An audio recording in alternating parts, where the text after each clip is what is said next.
Hello my dear students, future of my country. कैसे हैं आप सभी? आई थिंक आप सभी बहुत अच्छे से हैं और बहुत अच्छे से पढ़ाई कर रहे हैं। मैं हर बार यही लाइन बोलती हूँ क्योंकि मुझे पूरी उम्मीद है कि आप लोग बहुत अच्छे से रियल में पढ़ाई कर रहे हैं।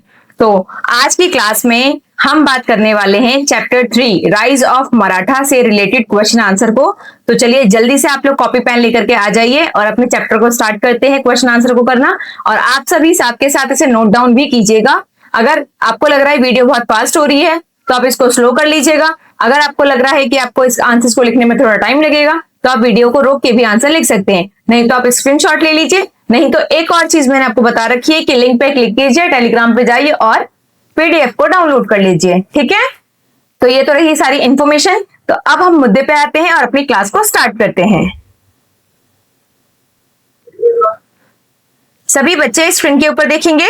क्लास 8 एंड न्यू एनसीईआरटी की बुक जो आपकी चल रही है वही आपकी बुक है और हम बात करेंगे अपने चैप्टर को ऊपर। ठीक है, इसमें हम बात करेंगे क्वेश्चन आंसर के बारे में। जैसे कि चैप्टर स्टार्ट होने से पहले ही मैंने आपको बता दिया।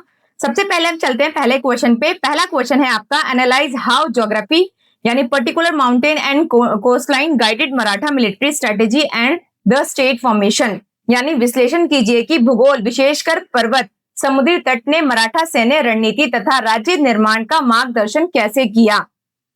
तो इसका आंसर देखिए आप, हिंदी इंग्लिश दोनों में मैंने दे रखा है आपको। इसमें हमने जो मराठा है, geography of Maratha region played a major role in success, यानी मराठा क्षेत्र के भूगोल ने उनकी सफलता में बहुत महत्वपूर्ण भूमिका निभाई। सह्याद्री पर्वतमाला की बात करते हैं, उन्होंने उनको नेचुरल लेवल पर क्या करी, सेफ्टी प्रोवाइड करी। इसके अलावा जो रायगढ़ का किला था ये मजबूत किला था, इस मजबूत किले की ने इनके काफी हेल्प करी। ये जो किला था ये आपका हिली क्षेत्र पे पहाड़ों पे बना हुआ था जिसकी वजह से काफी स्ट्रांग था, इसके ऊपर कोई भी आक्रमण नहीं कर सकता था। इसके अलावा ये पहाड़ों और जंगलों से में गनीमी काबा यानी छापामार युद्ध टेक्निक का यूज करके बड़ी सेनाओं का भी सामना कर सकते थे। इसके अलावा कोंकण तट से उन्हें शक्तिशाली जो नेवल पावर है वो उन्होंने काफी उसको अच्छे से विकसित किया कोंकण तट पे, और समुद्री व्यापार की रक्षा करने में भी उनको काफी मदद मिली।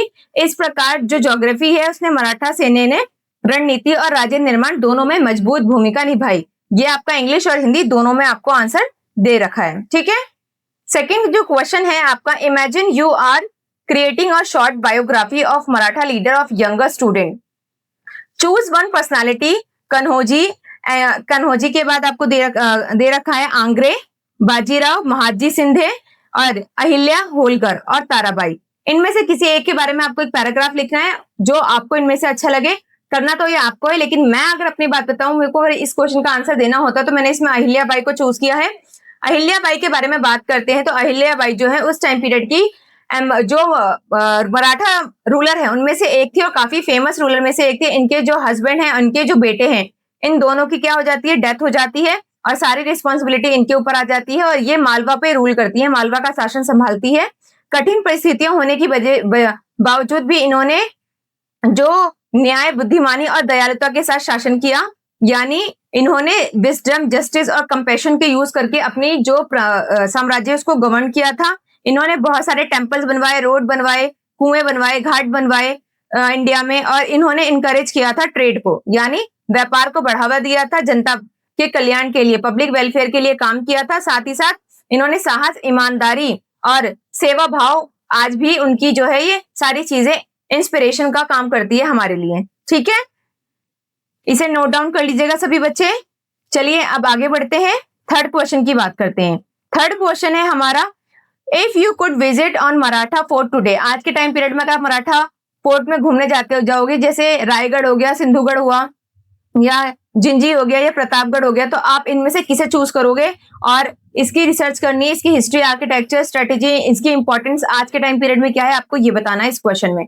तो इसमें अगर मेरी बात आती है, अगर मेरे को ये इसका आंसर देना होता, देखो बहुत सारे क्वेश्चन ऐसे हैं जिसका आंसर आपको खुद देना है, लेकिन अगर आपको कंफ्यूजन हो तो आप मेरे आंसर से आप थोड़ा सा आइडिया ले सकते हैं या फिर यही आंसर लिख सकते हैं। ठीक है, वरना इसमें से आपको खुद चूज करके लिखना है कि आप कहाँ जाना पसंद करेंगे, उसके बारे में आपको डिटेल में लिखना है। तो I would choose Raigarh. Raigarh का फोर्ट चूज करूंगी क्योंकि ये उस टाइम पीरियड में छत्रपति शिवाजी की क्या थी, कैपिटल थी, और यहीं पे छत्रपति शिवाजी का कोरोनेशन या फिर राज्याभिषेक हुआ था 1674 में, 1674 में। और ये एक जो पहाड़ी क्षेत्र है, यानी ये जो है एक हिल के ऊपर या पहाड़ के ऊपर बना हुआ है, नेचुरल रूप से ये इनको सेफ्टी प्रोवाइड कर रहा था और मराठा राज्य की रक्षा भी कर रहा था। इसकी जो मराठा है उनकी रक्षा करने में, उनको सेफ्टी प्रोवाइड करने में इसकी एक बहुत इंपॉर्टेंट भूमिका है। ठीक है, इसके बाद बात करते हैं, तो ये मराठा जो ये किला था, रायगढ़ का किला, ये मराठाओं की स्वराज और उनकी स्ट्रेंथ का, यानी उनकी शक्ति और स्वराज का सिंबल भी माना जाता है। ठीक है, तो इसका आंसर आप सभी ने लिख लिया होगा। नहीं लिखा है तो इसका स्क्रीनशॉट ले लीजिए या फिर वीडियो को रोक करके लिख लीजिए। नेक्स्ट क्वेश्चन की बात करते हैं, आपका है question 4। The chapter state the British took India from Maratha more than from the Mughals or any other power. What do you think this means? What evidence from the chapter support this idea? अध्याय में कहा गया है कि अंग्रेजों ने भारत को मुगलों या अन्य किसी भी शक्ति की तुलना में अधिक मराठों से जीता। इसका क्या अर्थ है? ये अध्याय को पढ़ के, मतलब चैप्टर्स को पढ़ के उसके आधार पे आपको बताना है और उस विचार के को समर्थन करना है। इसका मतलब ये है, इट मीन्स कि मराठा जो है एक बहुत ज्यादा शक्तिशाली पॉलिटिकल पावर के रूप में उभरे हुए थे इंडिया में। कब? ब्रिटिशर्स से पहले। ठीक है, और जब ब्रिटिशर्स ने जो हम बात करते हैं, अंग्रेजों ने एंग्लो मराठा वॉर में मराठों को हराया था और भारत के एक बहुत बड़े भाग पे, बहुत बड़े क्षेत्र के ऊपर क्या कर लिया था, कब्जा कर लिया था। और यही हमें दिखाता है कि जो मराठा है वो अंग्रेजों के लिए सबसे बड़ी चुनौती थी। समझ में आया? उस टाइम पीरियड की बात करें जब अंग्रेजों का भारत के ऊपर शासन था, उस टाइम पीरियड में मराठा जो है पॉलिटिकल लेवल पर बहुत ज्यादा शक्तिशाली साम्राज्य का निर्माण किया था। एंग्लो मराठा वॉर में अंग्रेजों ने उनको हराया और उनके पूरे क्षेत्र के ऊपर कब्जा कर लिया था, तो ये उनके लिए एक बहुत बड़ा चैलेंज भी था। क्वेश्चन नंबर 5 है, compare how Chhatrapati Shivaji and later Mughal Marathas treated religious place and people of different faith. What evidence from the chapter show the approach to religious diversity? तुलना कीजिए छत्रपति शिवाजी और बाद के जो मराठा थे, उन लोगों ने धर्म और धार्मिक लोगों के साथ कैसा व्यवहार किया, और चैप्टर्स को पढ़ करके आपको बताना है इसके बारे में। तो छत्रपति शिवाजी जो है वो सारे रिलीजन की, यानी सारे धर्मों का सम्मान करते थे। उन्होंने जितने भी रिलीजियस प्लेस हैं, यानी धार्मिक स्थल है, उनकी रक्षा करते थे। उन्होंने जितने भी पूजा स्थल है उनको नुकसान पहुंचाने के पक्ष में वो नहीं थे। इसके बाद जो बाद वाले मराठा थे, उन्होंने भी इसी जो धार्मिक सहिष्णुता है, यानी इसी पॉलिसी को, रिलीजियस टॉलरेंस को जो है फॉलो किया था। और उन्होंने इंपॉर्टेंस दी थी किस बात पे? इस बात पे इंपॉर्टेंस दी थी कि लोगों का सम्मान करना चाहिए, सभी रिलीजन का सम्मान करना चाहिए। और यही हमें दिखाता है कि जो मराठा थे वो सभी धर्मों का सम्मान करते थे। ठीक है, अब नेक्स्ट हम जाते हैं क्वेश्चन नंबर 6। क्वेश्चन नंबर 6 है आपका, the chapter describe how fort were the core of the state for Maratha, why were they so important, how did they help the Maratha survive against larger enemy.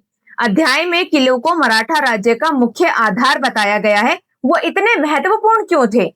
उन्होंने बड़े शत्रुओं के विरुद्ध मराठों की कैसे सहायता की?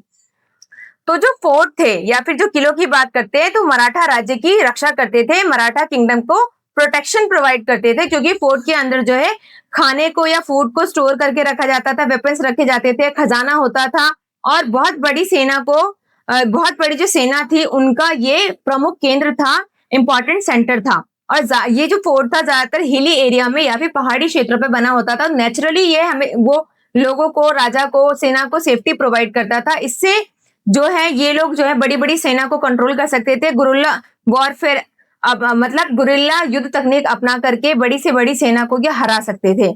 समझ में आ गया? नेक्स्ट क्वेश्चन की बात करते हैं, क्वेश्चन 7। क्वेश्चन 7 है, you have been appointed as a chief designer of Maratha coins, यानी आपको जो है मराठा सिक्कों का डिजाइन करने के लिए नियुक्त किया गया है। Design a coin that represent Maratha achievement and value, explain the symbol you choose. ऐसा सिक्का बनाना है जो मराठा की उपलब्धियों को बताएं, और आपको जो भी आप सिंबल चूज करोगे उसका रीजन भी बताना है। एक्चुअली ये क्वेश्चन ऐसे है जिसका आंसर आपको खुद करना चाहिए, लेकिन आंसर हम बता रहे हैं। इसका मतलब ये नहीं कि आप कोशिश नहीं करेंगे, आप कोशिश करेंगे और इसमें थोड़ा मॉडिफाई भी कर सकते हैं। ठीक है, तो अगर ऐसा मुझे अपॉर्चुनिटी मिलेगी तो मैं रायगढ़ का फोर्ट या फिर एक स्वॉर्ड यानी तलवार या शिप, इसको या इन सब चीजों को जो है मैं उस सिक्के के ऊपर जो है प्रिंट करवाना चाहूंगी। क्यों? क्योंकि जो फोर्ट है वो सिंबल है स्ट्रेंथ का, जो स्वॉर्ड है वो ब्रेवरी का सिंबल है यानी बहादुरी का प्रतीक है। इसके अलावा जो शिप है वो ये दिखाता है कि जो मराठा है उसकी जो नेवल पावर है यानी नौसेना है वो काफी मजबूत है। और जो स्वराज है, स्वराज बात करता है सेल्फ रूल का, यानी एक ऐसा प्रशासन या ऐसे एडमिनिस्ट्रेशन जो काफी ज्यादा वेल सेटल्ड हो, गुड गवर्नेंस हो। ठीक है, तो मैं सिक्के के ऊपर इन सारे सिंबल्स को डिजाइन करना चाहूंगी। ठीक है, नेक्स्ट क्वेश्चन है आपका, after this introduction to Maratha period what do you think was their most important contribution to Indian history? Write a paragraph supporting on opinion with example for the chapter, then share and discuss your ideas with classmates. ये भी आपको खुद करना है, लेकिन मैं करा रही हूं आपको। मराठा काल के इस परिचय के बाद आपके अनुसार भारतीय इतिहास में उनका सबसे महत्वपूर्ण योगदान क्या था? जो आपने चैप्टर पढ़ा है उसके आधार पर आपको इसके बारे में बताना है। तो जो अगर अकॉर्डिंग टू मी जो मराठा है उनका सबसे इंपॉर्टेंट जो कंट्रीब्यूशन की बात कर रहे हैं तो दैट वाज स्वराज।